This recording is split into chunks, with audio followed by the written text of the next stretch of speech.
Built by horse players for horse players, AmWager is designed for speed, power, and ease of use. AmWager brings CAW-style tools to everyday horse players, including Dutching, ABC Ticket Maker, and Pro Percent, an advanced betting tool that lets you assign weighted percentages and build multiple structured wagers with a single click.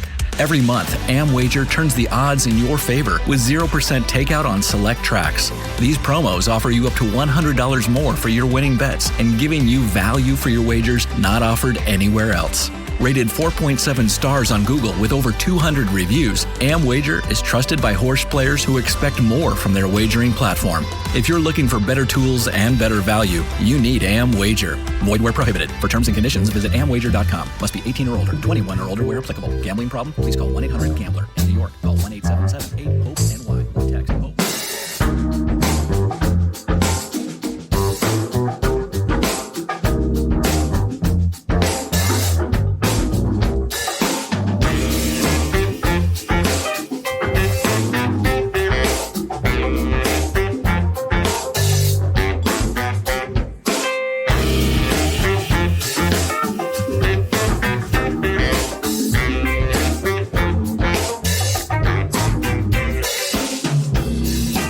Welcome to the Sport of Kings podcast, episode 367, sponsored by AmWager. Go to amwager.com to see all their promotions, including the upcoming 0% takeout on all pools on all races at Woodbine on Saturday. That's right, 0% takeout, all pools, all races at Woodbine. So take advantage of that if you are an AmWager customer. If not, this might be a good time to join. As always, I welcome your feedback on Twitter/X. My handle is @Derby1592. And this week, I'm joined by a special guest, a first bet analyst, Scott Shapiro, for a detailed discussion about races 8 through 12 at Churchill Downs on Saturday, which includes the Grade 1 Stephen Foster Stakes. The show will focus on finding and exploiting value. We'll talk about our strongest handicapping opinions and how we might leverage those opinions using optimal betting strategies. Hi, Scott. How's it going?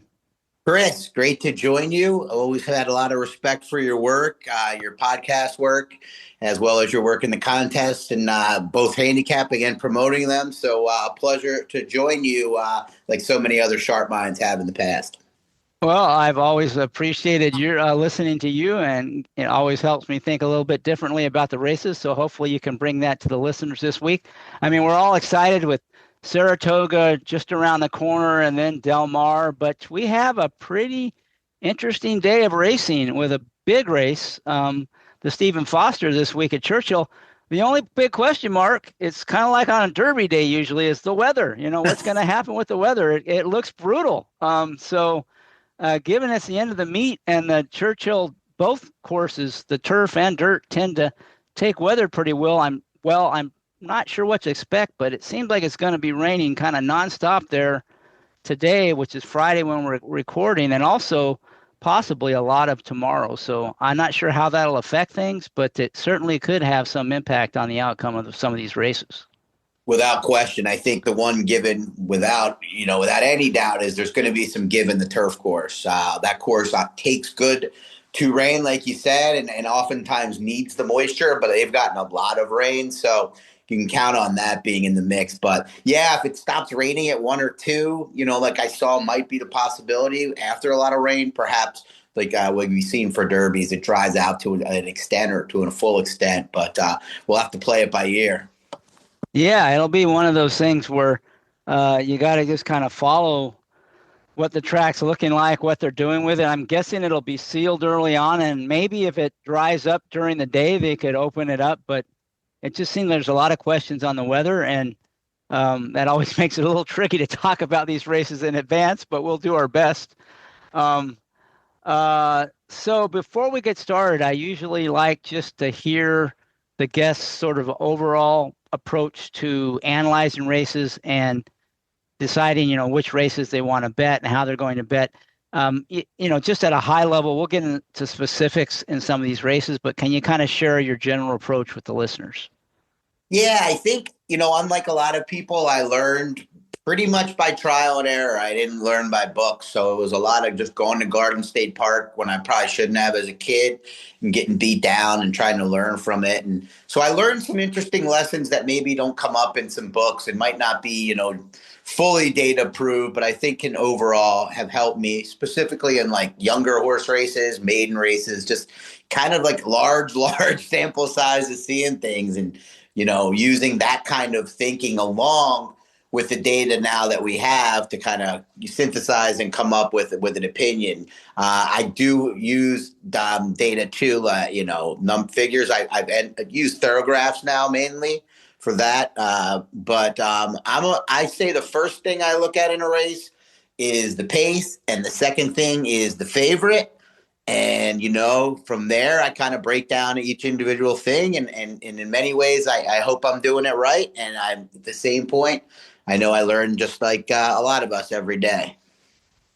Well, that's interesting. So in terms of that, the analysis, so what about, what are you looking for to get you interested in betting a race, and kind of how do you typically approach the betting side?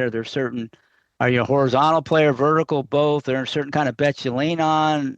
Just curious how you approach the, betting side. Yeah, from a betting side, I would say because of some big hits early, particularly in the Pick 5 out in Southern California when it was first introduced, and I had a couple really good hits then. It probably got me too addicted to playing the Pick 5, where it was more, I'm playing the Pick 5 each day. This is how, I'm going to approach it this way instead of handicapping the races and letting those opinions dictate what wagers I play. I would say over the last few years, that's been what I've been working on the most, kind of taking my percentage of money or budget or whatever that I put towards a given card or given week and make that far less horizontals, particularly the Pick 5s, Pick 4s, because as I should have learned earlier, the ups and downs of that game, no matter if I can beat, quote unquote, think I have an edge in playing certain things in horizontals, it doesn't mean I'm going to hit anything, for a long time, and that's tough. And it can be very frustrating, and if you're not mentally prepared for it, it can impact your handicapping and the way you play, being on a losing streak. So to me, I think my goals now are to really key in on what I like on a given card and go from there. So I've been a lot better. And I've gotten into playing some contests. I think that's a good way to maximize your money. And it actually really has helped me learn how to really try to take a certain amount of money and just build it instead of trying to have a $50,000 score every, once a week or whatever. So that's kind of the way I look at it. In terms of two kinds of races I want to bet. The first one is easy for me. It's, if I see a favorite or two favorites that look vulnerable, I'm going to spend a lot more time on that race. Does it always lead to a bet? Probably not as much as a guy like Inside the Pylons would tell me it should, but it often does. And then the other kind of play I have are kind of horses to watch now. Been doing that for a long time, and I still need to get better, I think, at saying, okay, I'm not going to play that horse. I thought he would be 4-1 when he came back at least, and he's going to end up being the favorite. A lot of people saw what I saw. So that's one thing I'm working on. But those are usually kind of the two ways I come up with my opinions or my reasons to bet, I guess.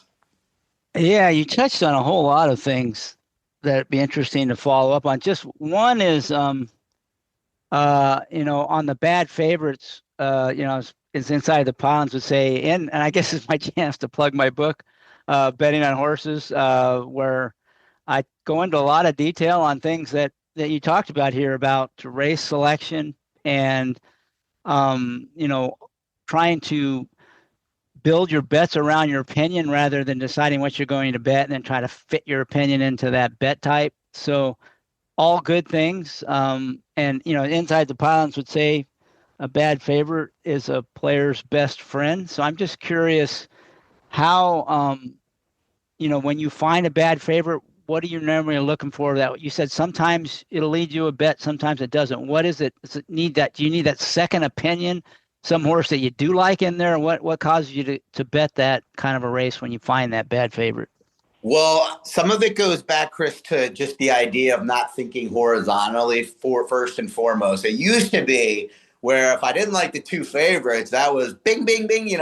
I'm beating the favorites here. This is my ticket to hit something big. I can use X number of horses, whatever. I'll use the ones I like.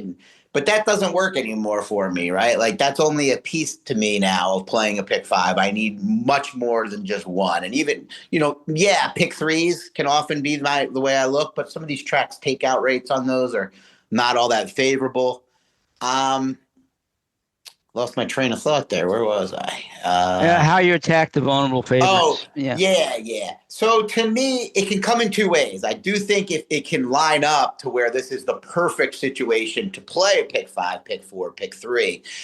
What one of the plagues of being tied to a wager, like a horizontal wager or whatever each day, is that you play it at all costs and you don't just play it when certain situations present themselves that are going to lead to what you're ultimately trying to get, which is that payout that matters or that day that matters. So to me, if I can find a sequence where I don't like a couple of favorites in that, and then I have a couple of horses that I'm, whether they're favorites or not, that I'm confident in, that would be where I would leverage that. But ideally, I'd like to take something out of the race now, and always should have, when I see those situations. So then it just comes down to how many horses are in the field, how many of other ones I can eliminate, and then what I can do to kind of leverage those. So I would say almost all the time I bet. Maybe sometimes if I had a bigger bankroll, I would be betting against the favorite aggressively every single time. But I think that is something that's easier to do when you have a larger bankroll.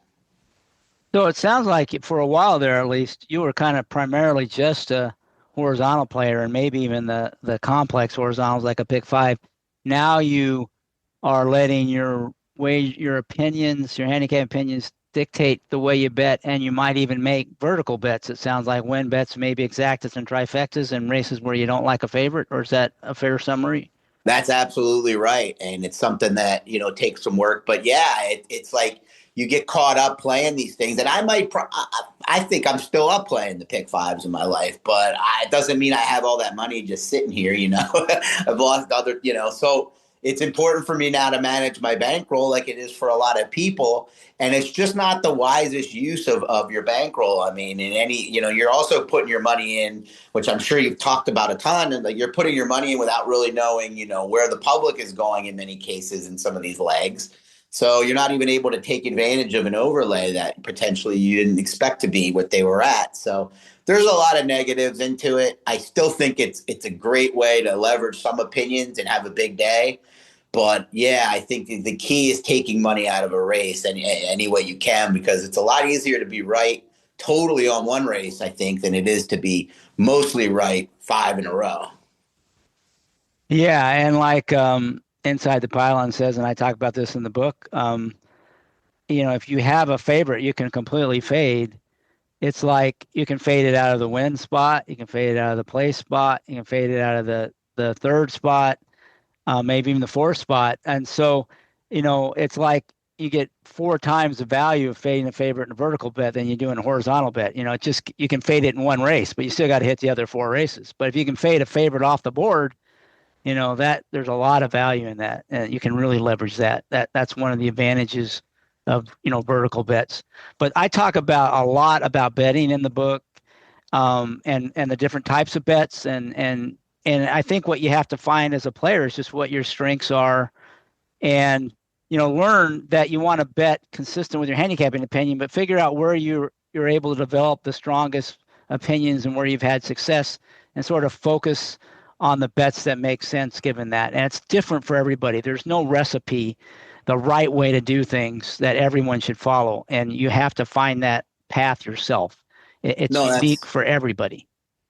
No, that's totally right. And I think part of that gets kind of caught up with even the sharpest of folks. Like some folks are emotionally, you're never going to be maybe moved by how they're doing, whether that means because they have a lot of money or how they're, chemically wired. But like, I know, as much as I don't want it to be true, that like it's going to impact how my focus is going to be impacted on how I do at times, and to not, or, so like keeping the confidence up, we hear it in sport, we hear it in a lot of things, and some of it's kind of overdone, but some of it's true. Like seeing the ball well type, quote unquote, can be important for how you approach the next problem, task.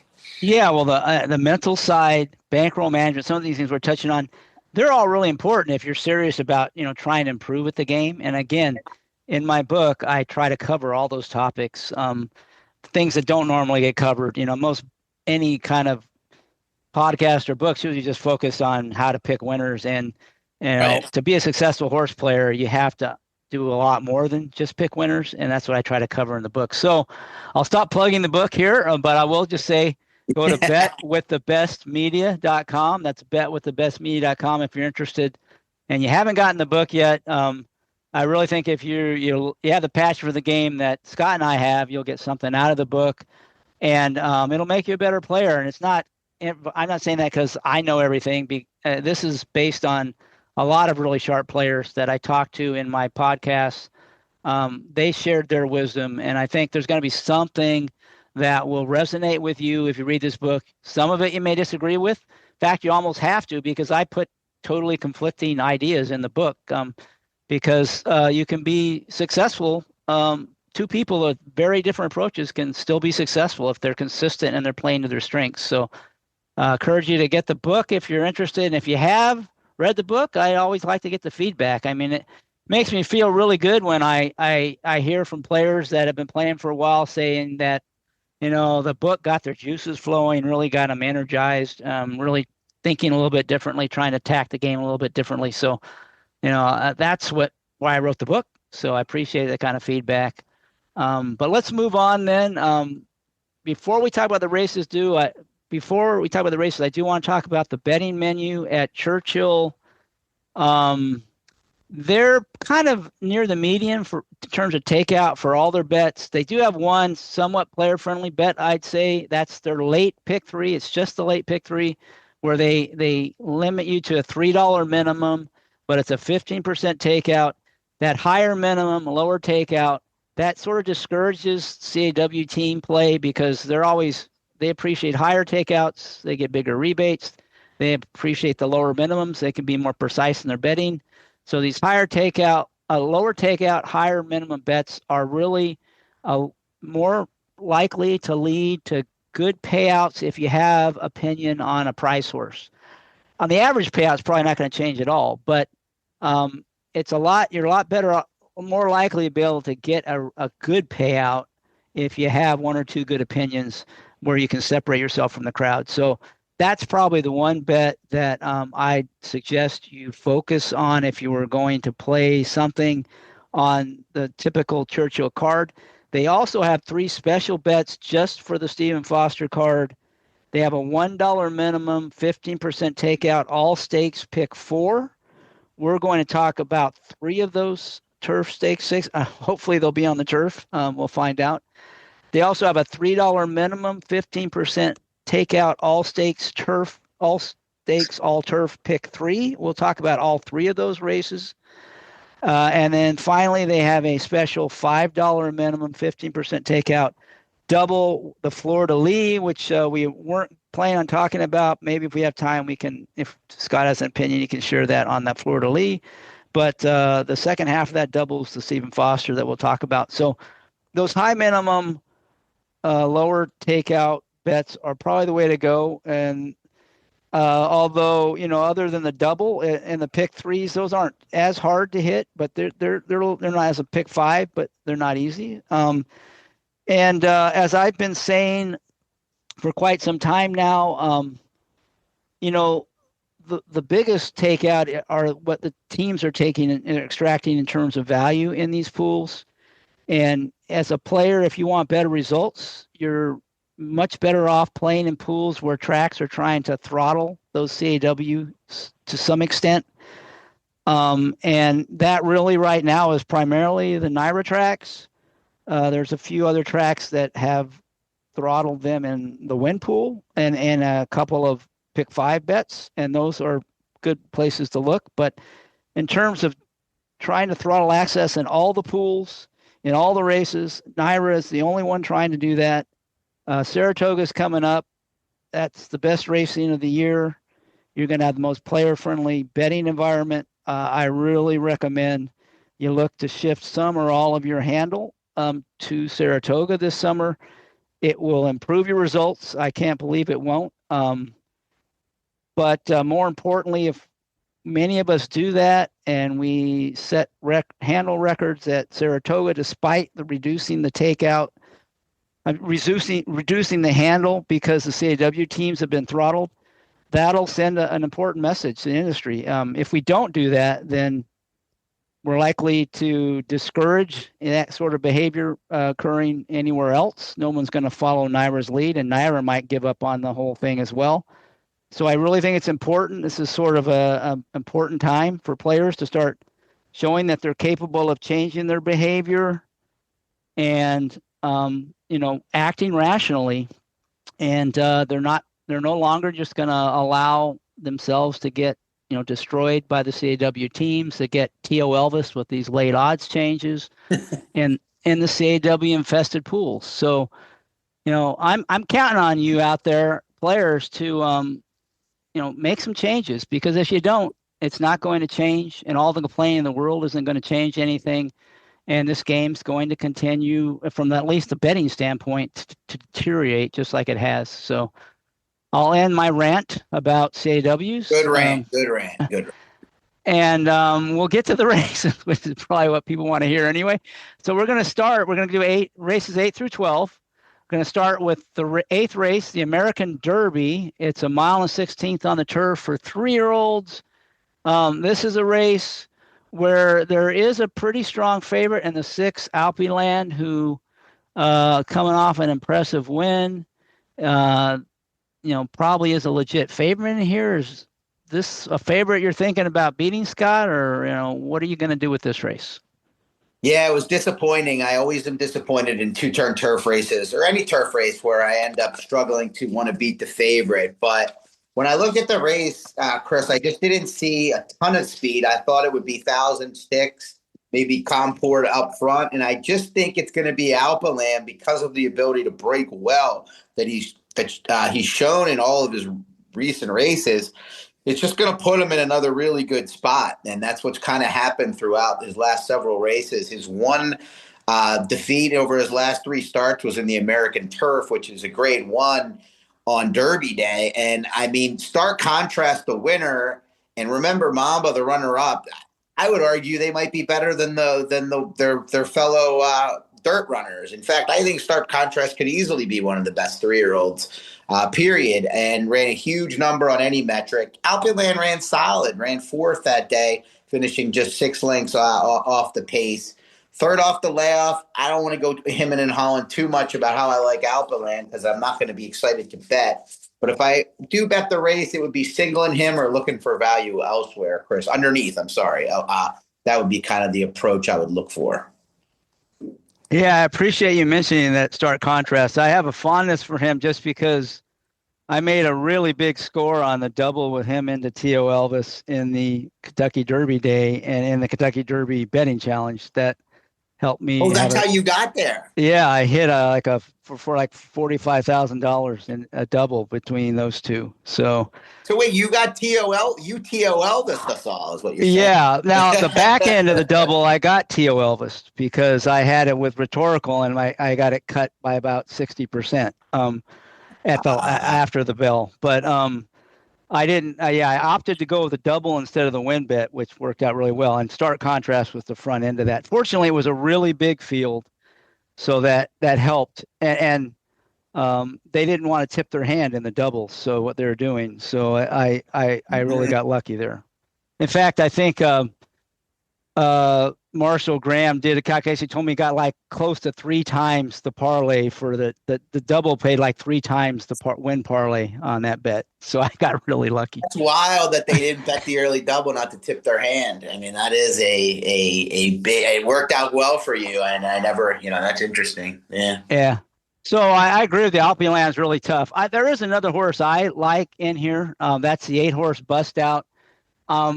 There's questions about him because. Or her. These are these her? Yeah, it's him. It's a him. I got it right. He's been running in California in these small fields, but his turf races have all really impressed me. He really finishes strong in all his races, and he has been working like a monster since his last race. And I know that the California horses don't get a lot of respect when they ship east, and so I think I might be able to get that 6-1 price. But I think he's the one horse that might be able to pull the upset, and I'm hoping that I'll get that 6-1 on him. And if so, I'm willing to take a shot there. I probably would play the exact underneath Alpeland too, but I think I might be able to bust out with him in this 8th race. I don't hate it because I look at some other runners in here and just don't love their chances at what I expect them to be. The inside horse, I think, can hit the board. Prepped, I mean, all the Cherie DeVaux horses were running incredibly well that Derby weekend. I don't know if we can count on him firing that back. He's disappointed a lot. So, and Thousand Sticks to me is not a horse I trust at all. So I totally can see it. And, that would be a lot better. I mean, Alpeland might be even money in this field. Yeah, that's what I'm thinking. That he could be really short. All right. Yeah. So this race, would you think about betting Alpeland, or you like singling? I mean, how, from a betting standpoint, what would you do with this race? Well, I'm proud to say that when I look at this card, it's not really a horizontal card. I don't see enough spots where I can get all that creative. So it'll either be bet Alpeland, which I just can't see. These are the what would be the price? I think to me this is a pass race, other than if I do opt to play maybe a tight horizontal starting here. But the next race is not a race I'm overly creative in either. So I think this makes this a tough race for me to get like super involved in. Well, don't forget there is that all-turf pick 3 with the low takeout and high minimum. So this would those are the best wagers. Yeah, those are the best wagers. They have them at Santa Anita. They're going to have them at Gulfstream. They have them here. Those are. I totally agree with you. That is the way to attack this game right now, as much as you can. Yeah, so maybe you could single him if you have opinion. Depends on what your opinions are on the other two legs. No, that's. I think you're on to something. You've opened up my mind to something. That's why it's great about these conversations with like-minded folks. I think I can make something of this with my opinions in the other races, as we'll see. Yeah, and I want to give Jim Goodman credit at Keeneland. He's the first one that came up with the all-turf pick 3 right. minimum. A lot of people have followed suit. That's one of the times where the copycat approach to this industry came in handy. If we can get, them to copy the good stuff, that's great. I'd love to see them do things like that with many other bets, including more core bets. But, hey, we'll take what we can get. And this is a great example where, why, try to play a pick 5 that has a low minimum, high takeout, and you're going to battle all the CAW teams. Why not opt for a little bit easier to hit bet like this all-turf pick 3 with the higher minimum lower takeout, where the teams aren't as formidable? I'm not saying they're not in there and they don't extract some value, but they're not nearly as powerful as they are in their more complex bets with the lower minimums and the higher takeout. So it always pays to think about the betting as much as the handicapping if you're trying to make money. Absolutely. That is a no-brainer. And I mean, I think for too many years in my life, just the nature of what's around you before you really dive in and learn is you're thinking so much about trying to be right in every race and picking the winner that, once you get your mind to focus on what really matters to you is making money, I would think it really changes your perspective. Yeah, and if that's not what you're in it for, you just want to feel good about picking the winner, or, you don't really care about long-term making money. You just want to cash some tickets when you're at the track. I get that, and that's fine. But if you want to, if you're in it as kind of the challenge to see if you can be successful at the game, then I think you really have to start thinking more about betting and less about handicapping, probably. Without question. I think you bring up a good point. There are people out there that are doing this for entertainment. They might have a ton of money and they're doing it like me and you would be to go out to dinner or, go to the movies or whatever it might be. That's an exception. I just tend to think they're probably not listening to me and you talk all that often. Right. They probably listen to podcasts about the races. Now they might look at the picks on the program, but they're probably not going to listen That's to the exactly podcast. it. You nailed it. You nailed it. All right, well, let's move on to the next race then. This is the 9th race, the Bango Stakes, 6.5 furlongs on the dirt for 3-year-olds and up. This one might have the biggest favorite on the day in terms of low price. Cornucopian, even money, certainly strong horse coming off a big effort. What are you thinking here? Are you going to another favorite you're going to kind of take, not challenge, or is there something creative in here for you in this race? I think this race is a total non-bet for me, and I'll tell you why. Because I do think Cornucopian is by far the likeliest winner and horse to beat. I could go over his past performances, but his only loss was to your boy T.O. Elvis, the only recent loss, when didn't really get out of the gate well. Really wasn't his day. He was down on the rail, and he really hadn't had that trip before. I mean, it's kind of making an excuse for a $1.1 million purchase. But he hasn't really lived up to expectations. He's kind of been in these grade 3s, which other than the Churchill Downs, which I don't think was the expectation when they had this horse run in the Arkansas Derby and he was 4-5 in his second start. I don't fully trust him, but then I look around and the problem is the horse that I think has the best chance of beating him is Built. He's going to be the second choice. And if he runs his last race, I think he can definitely beat him. Same with the 1-3 back at Fairgrounds. Those were very good races. But he has been nowhere near able to put two starts together like that at any point thus far in his career. And I just have a lot of concerns that he will. He was the one I wanted to make a case for to bet in the race because he'll probably be like 3-1 maybe because of Cornucopian's price. But then I just came back to the fact that I think that's a poor bet as well.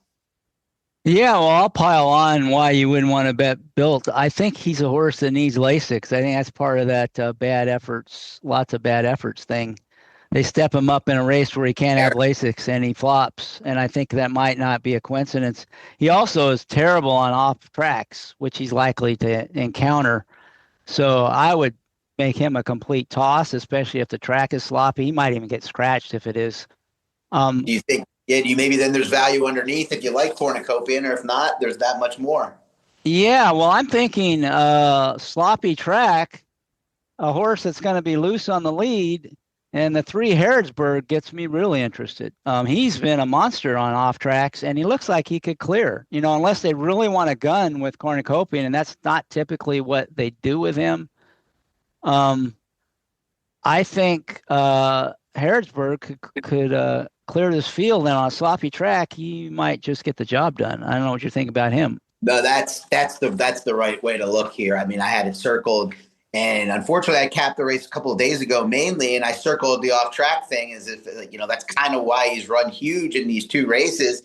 The 2 ones at Churchill, he ran second by a nose to Nisos, right?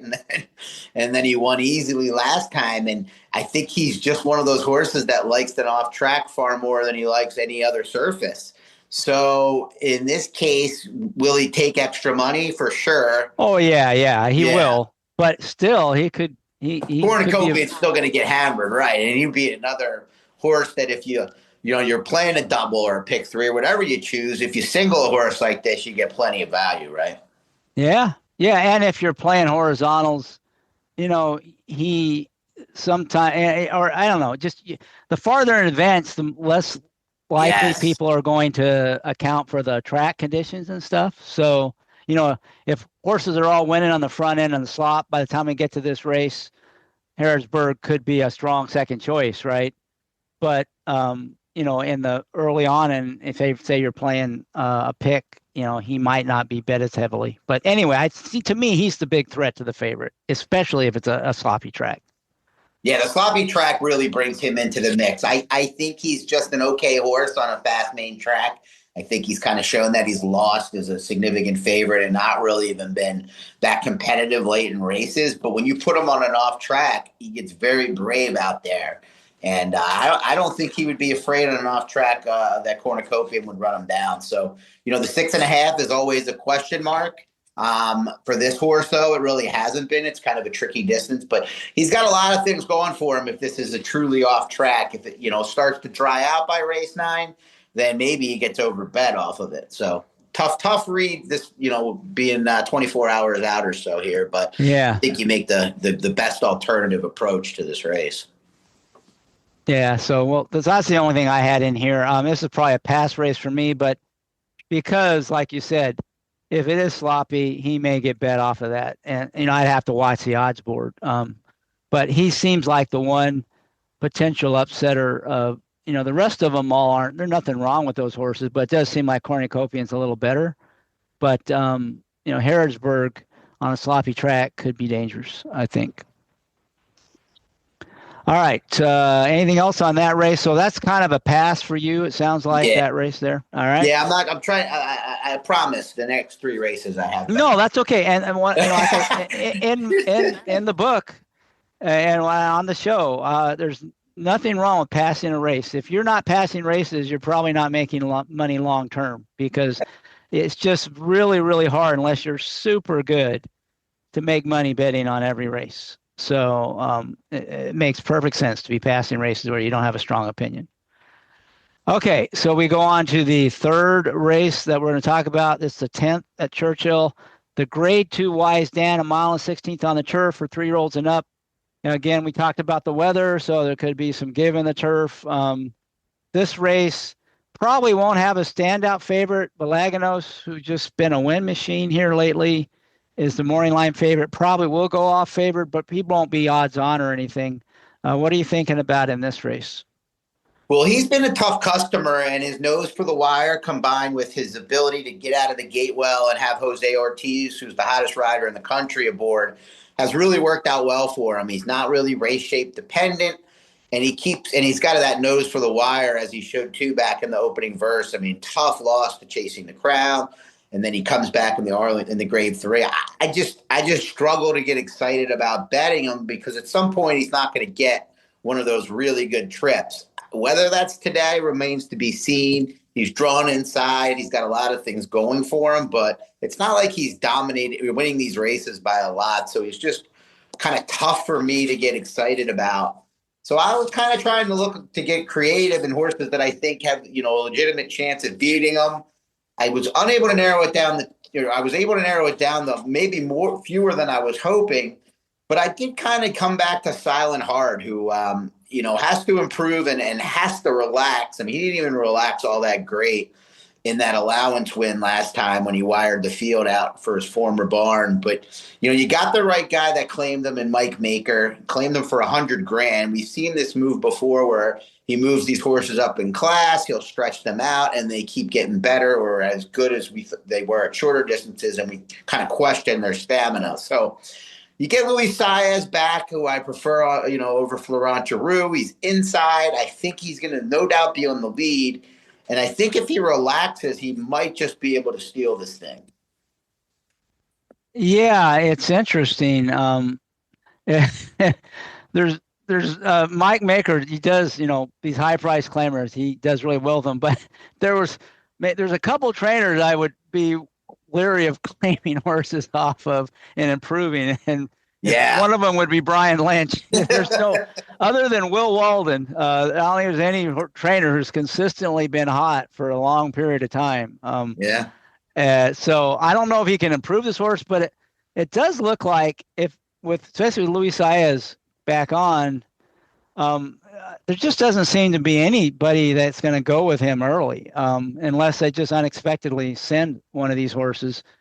So it seems like a horse could be loose on the lead, and maybe it didn't work so much last time, and maybe this time it'll relax a little on the front end. And if it's given the ground, a lot of times, not always, but a lot of times favors horses. It's a little harder to accelerate late. You don't get that same kick turning for home in the turf.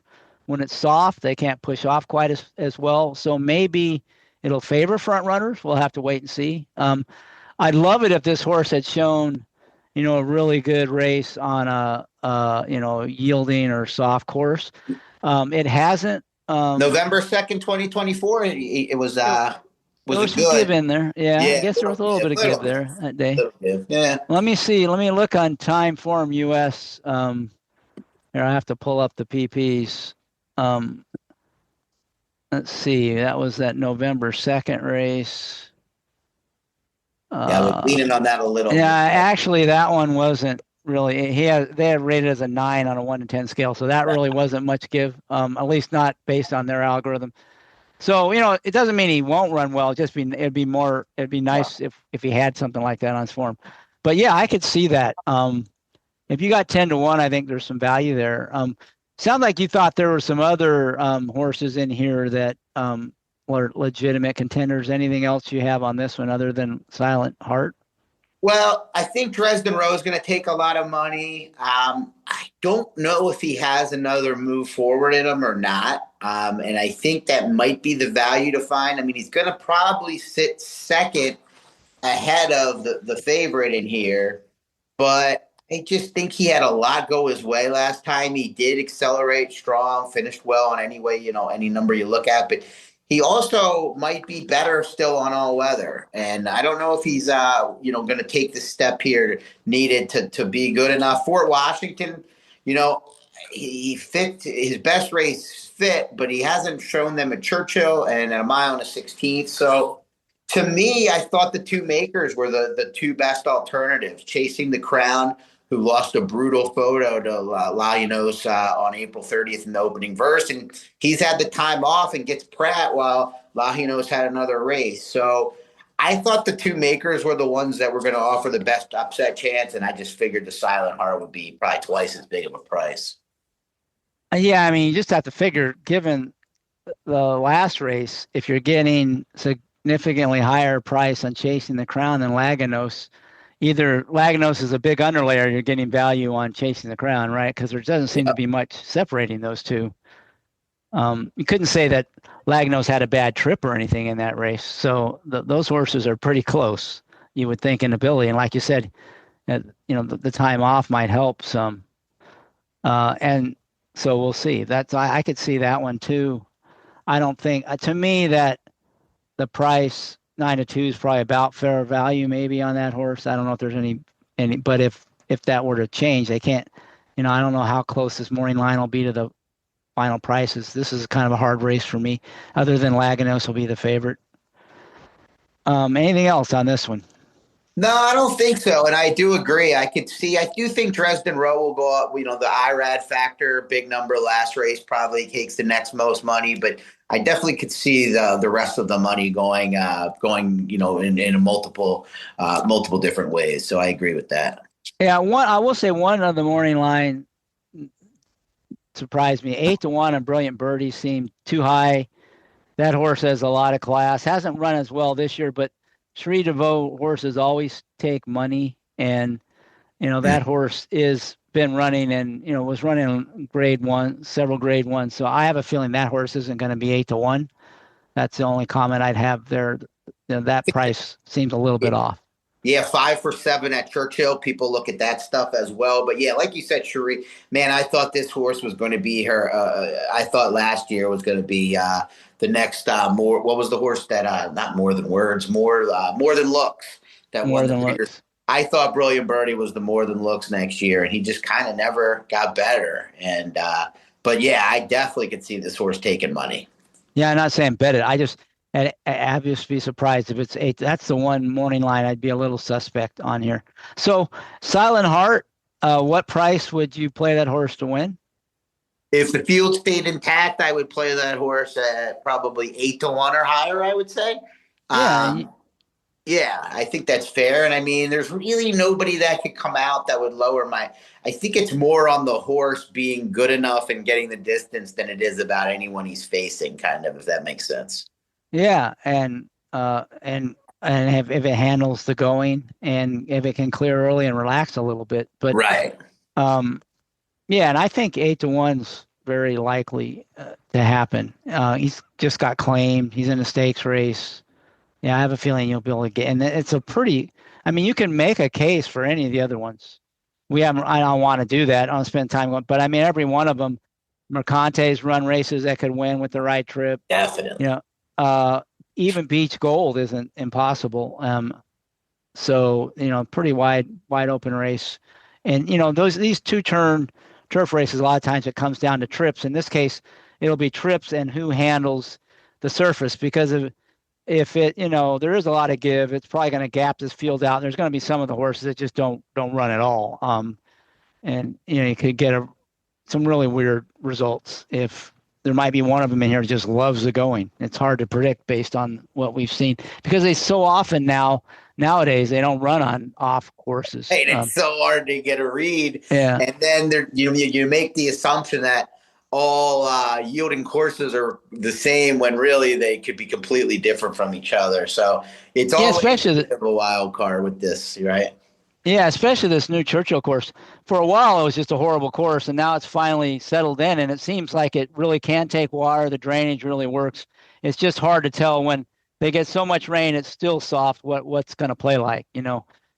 We haven't seen it. Maybe it'll revert to that old Churchill course. Old course where that rail was horrible. The only thing good about it is you got some major tosses and major plays in the next races. Right. Because on a couple of those big days, like you couldn't be down inside and being on the outside pass, which you normally wouldn't want to think you'd be on the turf, were like conveyor belts, comparatively speaking. So I'm glad we got past that, it seems. Yeah, well, we'll see how it handles what happens tomorrow. Hopefully they will be on the turf, so we'll find out. All right, let's move on to the big race. This is the 11th race of Stephen Foster. They upped the purse, and they got a pretty, as good a quality field as you could get in older horses today. The favorite is going to be Sovereignty. To me, he doesn't stand out in here, but I think the bettors are going to make him odds on. He's 6-5 on the morning line. Are you going to go with Sovereignty, or are you going to try to beat him? What are you thinking here in the Stephen Foster? I think it's a case where we know Sovereignty can win the race. I think I can't understand wanting to get in line to bet him, though, because there's a couple things here. First off, I'm always leery that these 3-year-olds that they think they can take off races and bring them back at older ages or, at 4 and whatever, and have this whole campaign like they were 3 are going to be the same horse. So I already was questioning whether Sovereignty would be the same horse as he was when he was really, really good at 3, obviously. And then you run him, and they run him in the Oaklawn, and people could use the layoff as an excuse. I don't buy that. They really micromanaged when he was going to return, and it felt like they didn't want him to lose. They were trying to avoid that. He didn't really show much fight. People are going to say he was on the lead, but like for a horse that's supposed to be the champion of all champions, he didn't show as much fight as I would have liked to see, even though he didn't get the best of the trips. So to me, there's just nothing attractive about him to bet on, even though I know he can win. And then you have White Abario, who's the one that beat him handily. And to me, he's never proven that he can run 2 races like that in a row. And you combine that with kind of a sensical thought of like, man, this horse always seems to have soundness issues, whether it's he's getting vet scratched or there's a lot there with this horse to understand why he might not be able to fire big shot after big shot. So then it kind of comes down with the scratch of the outside 2 horses to, do you give Baeza a shot or Magnitude? And I think Baeza fits the same profile of Sovereignty, where I just don't expect him necessarily to be better than he was. But he's going to be a bigger price. I just struggle with how he's been getting out of the gate, which has been an issue in his last few, and it wasn't before. Just kind of makes me wonder if he's even the same racehorse, or let alone going to get better. I think Magnitude is the only horse I have interest in betting on. And if he's the 3rd choice, I will be betting on him. He's he's done very little wrong in his career. I, like many, didn't think his Risen Star was kind of real that day. It was over the speed favoring inside bias racetrack, but he ran huge, and he's proven that wasn't a fluke. I mean, he's run bang-up race after bang-up race and just keeps getting better, winning the Dubai World Cup against Forever Young. And taking at least one of the speed horses out from the outside, it was going to be a Safi Joseph horse to try to set it up, I would think, from White Abario, really helps his chances here. I mean, Willie Dees might have speed to go with him, but I mean, I don't think he's at the fast level of Magnitude. So to me, this is a Magnitude or nothing race, and I have a feeling I'll be able to bet him. What price are you looking for to bet him? I think 5-2 would be fair, but over that would be attractive. Yeah, it seemed like you could get that or better for sure. I think. Yeah, 3-1 would be very attractive to me. But Sovereignty could be 4-5 in here, and yep. White Barrio off the win, and Baeza maybe is pretty. Magnitude would be third choice, but I think you get 5-2, and so you both the Safis are going to scratch. You knew that, right? Yep. Okay. Yeah, that's when I really got excited about Magnitude, because I did think they were going to surround them as much as possible. And while Willie D's might be in this race now and forever to have gotten 4th or 5th place check, I don't think that was the goal with Forge Steel necessarily, right? I mean, he's got White Barrio's stablemate. So I think it takes a lot of that out. And I'm also never going to get kind of topped off a really good speed horse by just one other horse that I think could be fast. I've gotten beat doing that, assuming it would be a duel far too many times. Well, yeah, and Magnitude showed. I thought he was kind of a need to lead type until his last 2 races where he showed he could sit off, especially that one, the Clark, where he sat well off and then finished the race. So he has no problem tracking a target. True. You know, so I think he showed that maturity. So I think you probably get that price. So a couple comments I'll make. One is on Sovereignty. To me, his biggest strength is he's better at 1.25 miles than he is at 1.125 miles, and that there's hardly any horses, on the dirt, stakes horses that are that way. And this isn't a 1.25 mile race, so that his biggest strength doesn't come into play. He's more, to me, he's more of a long, sustained, grinding kind of run, and not that big acceleration. So that really helps him when you're going 1.25 miles. He just can put these horses away late. But at 1.125 miles, you saw that, White Barrio, when he was good, just went right by him. So I don't think he has his biggest strength. This isn't his wheelhouse. He's a good horse, and he certainly run good races at 1.125 miles. I just don't think he's the same dominant horse he is at like 1.25 miles. This race for 1.25 miles, I would say he's by far the most likely winner. But with that being that, since it's 1.125 miles, I don't. So I think he's a big underlay. I think he's a really nice horse, and he's got what I call the golden pattern. As a 4-year-old, he has that time off. He had the one race, and even though, like you said, they probably wanted to win, he wasn't fully cranked up. So this is where he will improve off that race, unless there's something wrong with him. And this will probably be the best race of his life, but I don't know if necessarily means he's going to win. Baeza's the same exact kind of horse. He was never as good as Sovereignty, at least certainly not at 1.25 miles. But at 1.125 miles, I don't think he was that far off. And he was always the kind of horse that seemed like if mentally he would put things together, he had more upside than Sovereignty. Was very professional. Baeza seemed like the horse with some maturity might get better as a 4-year-old.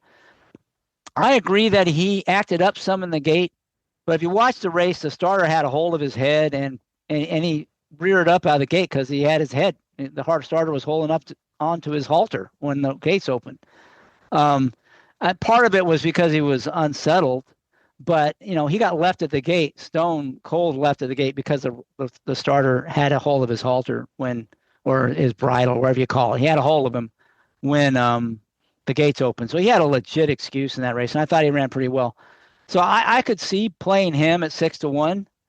But I agree with you. Magnitude is probably the one to beat. Seems like he's going to get exactly the trip he wants. And, his last 2 races were really good enough to beat Sovereignty at 1.125 miles. And, Asmussen's horses just tend to just get better and better steadily. And this is a good example of that. And he, we kind of forget, but after that big win at the fairgrounds, the Risen Star, he was sort of the buzz horse for the Derby. And then he went on the shelf, and that ended that. But, he's always shown that talent. So I agree with you. He's probably the most likely winner. And I don't know. I wouldn't bet him at 5-2, but if he were 7-2, I'd think about it. His morning line. So that, to me, those two. White Barrio, I totally agree with you. He's kind of inconsistent, but I will say he's still been training really well since his last race, and they did give him a lot of time for him. So I wouldn't count him out. His best effort could certainly win too. So I think it's a really good race. From a betting standpoint, I'm not real excited, but I could possibly bet either Baeza or Magnitude if either one of those were to be at their morning line or higher. The only thing I'll add to that, Chris, is with Sovereignty, if there's an off track, he's going to get bet that much more. People think he's an off track monster, and I totally agree with your 1.25 mile sentiment on him. I think that's a separator for him as well. Yeah, that's it. Well, I'm not saying he's not a good horse, but that's what really makes him stand out above his peers. Is just he is better going longer. Yep. And you just don't see that with most horses nowadays. Especially, being a sloppy track at CD, where he won the Derby. You're right. They're probably going to bet that. And Baeza ran a really good race that day in the slop. He didn't have as good a trip as Sovereignty, but he ran really well and galloped out really well that day. He's another horse, I think, 1.25 miles is not a problem, but in 1.1 miles. But Magnitude, they're going to have to run past him, and he's going to have a perfect trip probably.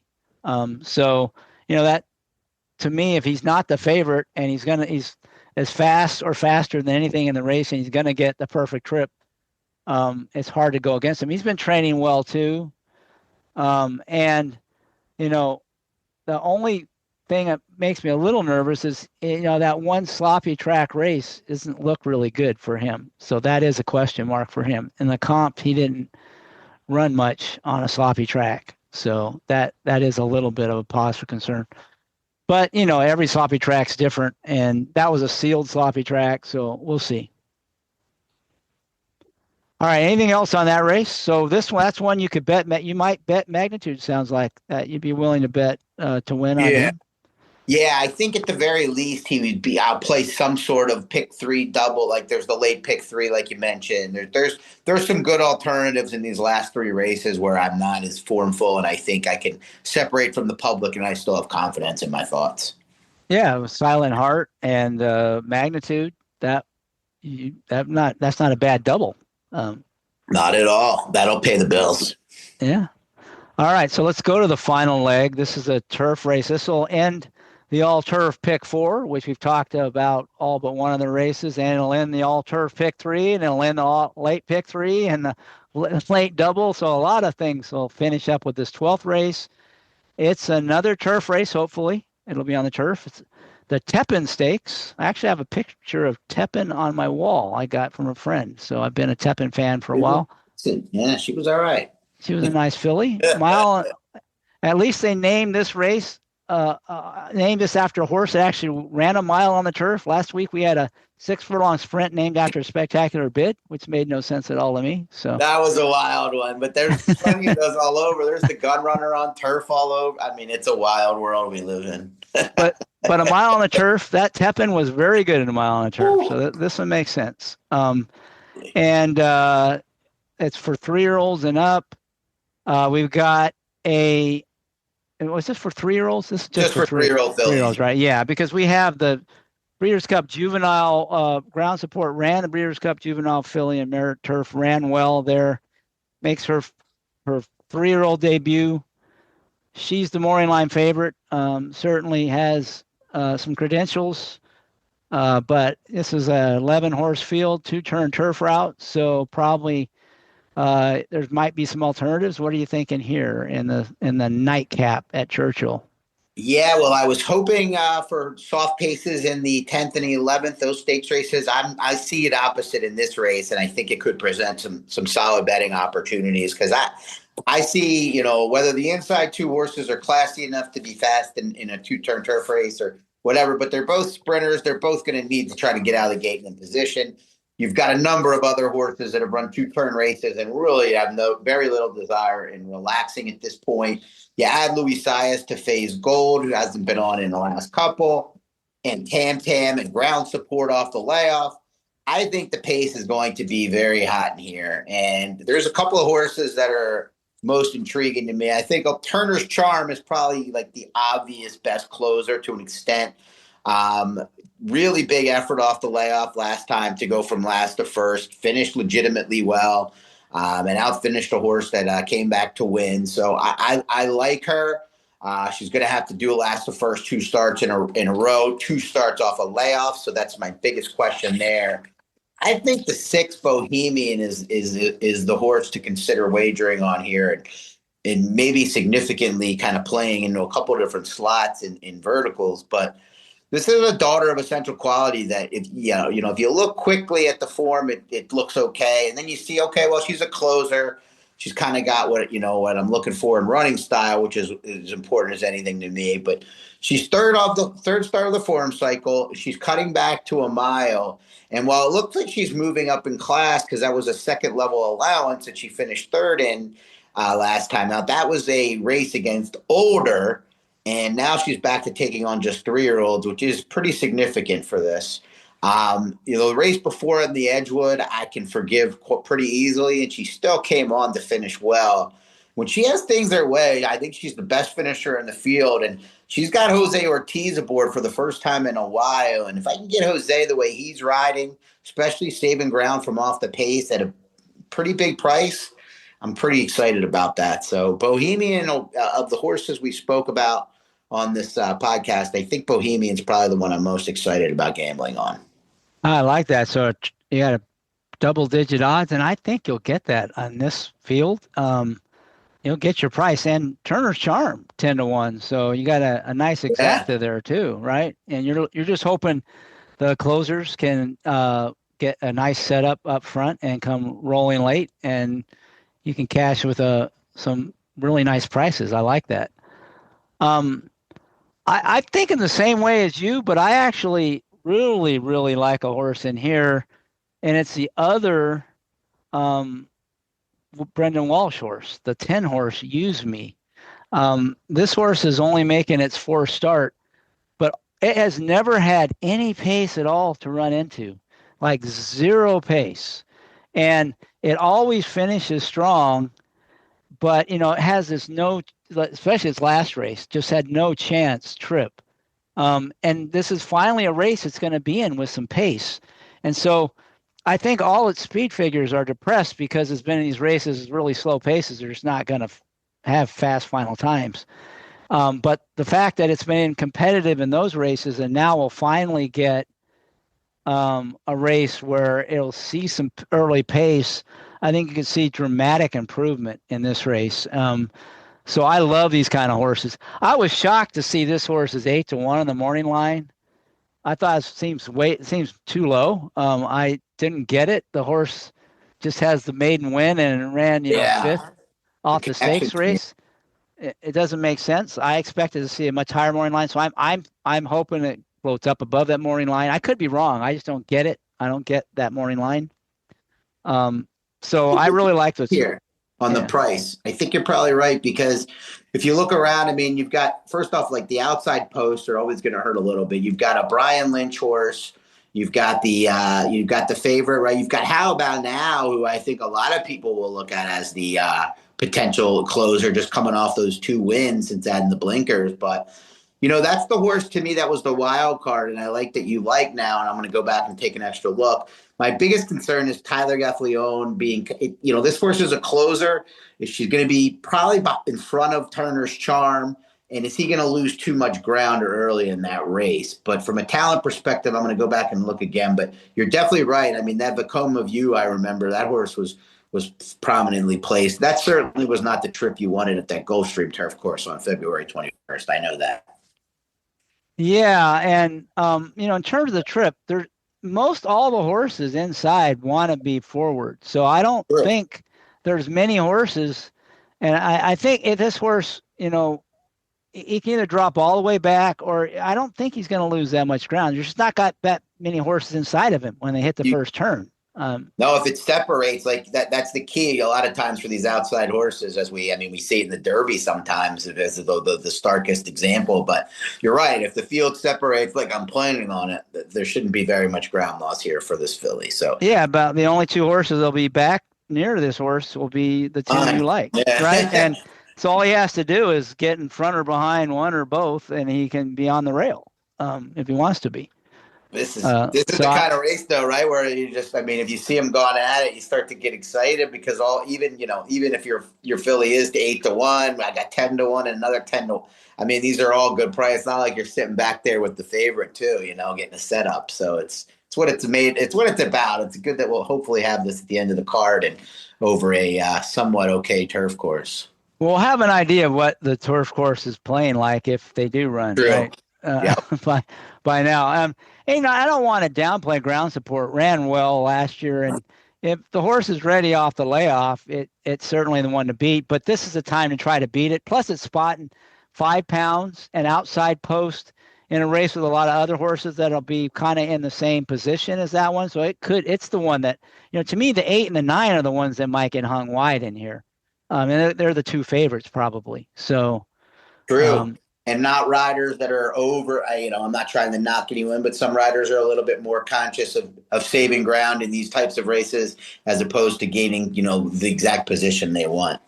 Yeah. So to me, this is the best race I'm most interested in betting because I'll be betting the 10 to win and keying him probably with certainly with Turner's Charm and Bohemian I would include. And trying to beat the favorites, this race, I think it can make a pretty good score. And if I play any of those turf specialty bets or the late pick 3, I think this is a leg where I'll definitely be able to create some value. And certainly, if you beat Sovereignty in that late pick 3 and you hit Use Me or Turner's Charm or Bohemian, you'll get paid, right? And if you had Silent Heart on the first leg, you could have a pretty nice pick 3 there.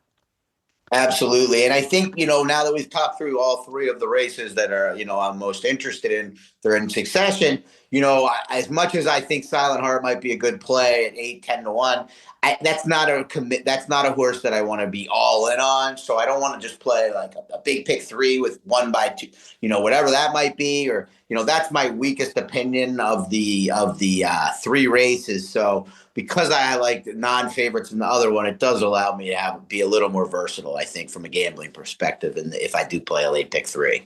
Yeah, especially if you just try to beat Laganos, even if you had Laganos, there's not going to be an odds-on horse. He's race. not that chalky, exactly. But he might be 8-5, 9-5, or something. And so if you could beat him, you're probably getting pretty good price, pretty good value. Anything else in that race?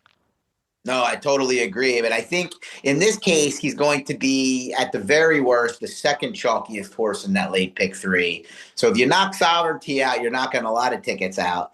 And then, we're talking about using 10 and 8-1 shots in the last.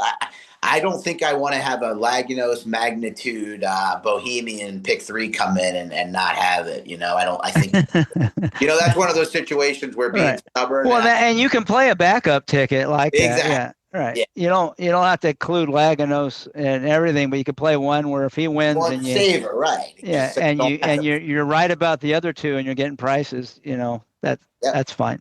Yep. Exactly. Yeah, and so there's some way to think about it, but you've got that race.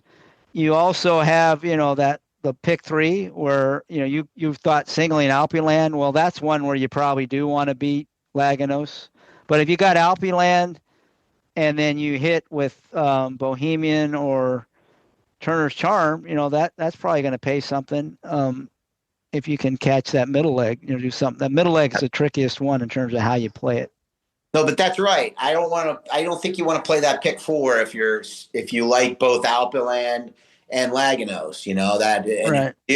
You want to play it very, I think, maybe you can make the case it's okay to, if you're going very thin and playing a compact ticket, if you're using just prices in the last and prices in the other. But generally speaking, those are the types of horizontals that I try not to play anymore because I'm trying for a big hit and you kind of end up forcing to try to make it bigger. That, there's a lot of things that can go wrong with that approach.